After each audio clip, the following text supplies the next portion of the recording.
साल 1925 की है, जब दुनिया को दूसरे विश्व युद्ध से निकले कुछ ही बरस हुए थे और पूरी दुनिया नए विचार और नई तकनीकी की ओर तेजी से बढ़ रही थी। जहां दुनिया में एक तरफ अमेरिका विश्व की महाशक्ति बनने की ओर तेजी से बढ़ रहा था, तो वहीं भारत अपने अस्तित्व को बचाने की लड़ाई लड़ रहा था।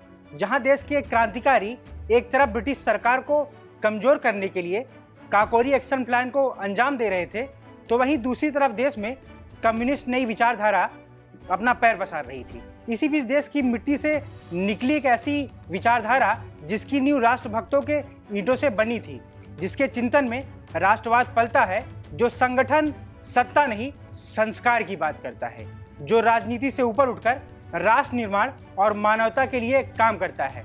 जिस संगठन का विवाद से चोली दामन की तरह साथ है, आज वो संगठन अपने ऊपर उठाए जा रहे कई सवालों पर मुखरता से जवाब देने की वजह से चर्चा में है। नमस्कार, मैं विकेश द्विवेदी, आप देखना शुरू कर चुके हैं पंजाब केसरी टीवी। दरअसल आरएसएस के 100 साल पूरे होने पर मुंबई में 7 फरवरी से 8 फरवरी तक 2 दिवसीय एक कार्यक्रम का आयोजन किया गया।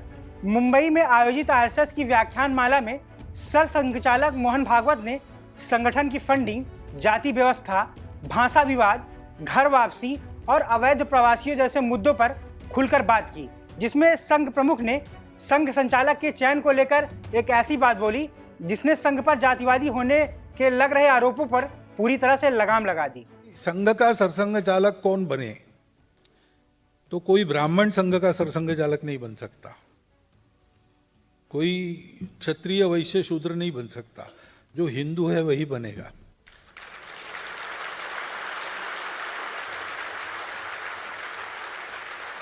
सरसंघ चालक वो SC ST है तो भी बन सकता है और कुछ है तो भी बन सकता है। ये देख के हमारे यहाँ कार्यकर्ता नियुक्त नहीं होते, क्योंकि हमारे यहाँ इतना प्रोपोर्शनल ऐसा नहीं है। जो काम करेगा वो होगा। पहले संघ छोटा था, एक ही बस्ती में संघ का काम शुरू हुआ। उस बस्ती वो ब्राह्मण बस्ती थी, तो पहले संघ के पदाधिकारी ऊपर से नीचे सब ब्राह्मण रहते थे। तब लोग कहते कि ब्राह्मणों का संघ है, हम कहते थे नहीं है, वो लोग कहते ही थे, क्योंकि लोग यही देखते हैं अपने कितने हैं। संघ प्रमुख मोहन भागवत ने अपने संबोधन में न केवल हिंदुओं की बात की, बल्कि बांग्लादेश के हिंदुओं और उन पर हो रहे अत्याचार को लेकर भी खुलकर अपनी बात रखी और बांग्लादेश के हिंदुओं को एकजुट रहने का संदेश भी दिया। बांग्लादेश में जो घटना हुई, बांग्लादेश में अब भी 1.25 करोड़ हिंदू है।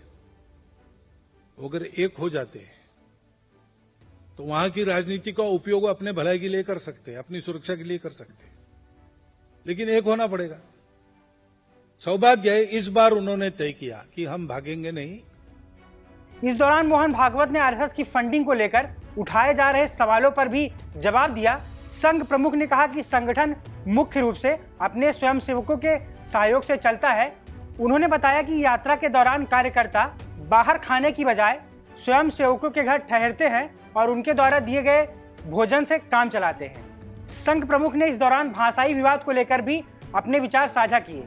मोहन भागवत ने कहा कि अंग्रेजी से हमारा बैर नहीं है, जहां अंग्रेजी के बिना काम नहीं चलता वहां अंग्रेजी भाषा का उपयोग करते हैं, पर हमारा प्रयास रहता है कि हम अपनी मातृभाषा या फिर हिंदी भाषा का ही प्रयोग करें।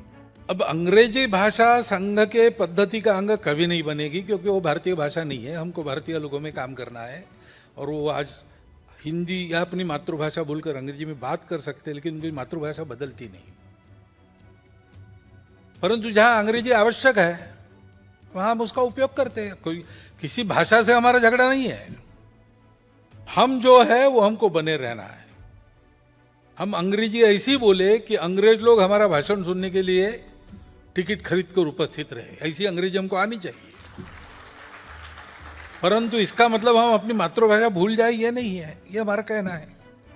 कुल मिलाकर मुंबई की इस 2 दिवसीय व्याख्यान माला में संघ प्रमुख मोहन भागवत ने न सिर्फ संगठन को लेकर उठ रहे सवालों का बेबाकी से जवाब दिया, बल्कि आरएसएस के विचार, कार्यशैली और भविष्य की दिशा को भी साफ शब्दों में सामने रखा।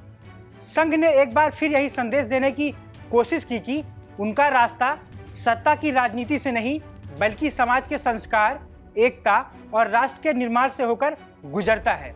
फिलहाल इस खबर में इतना ही।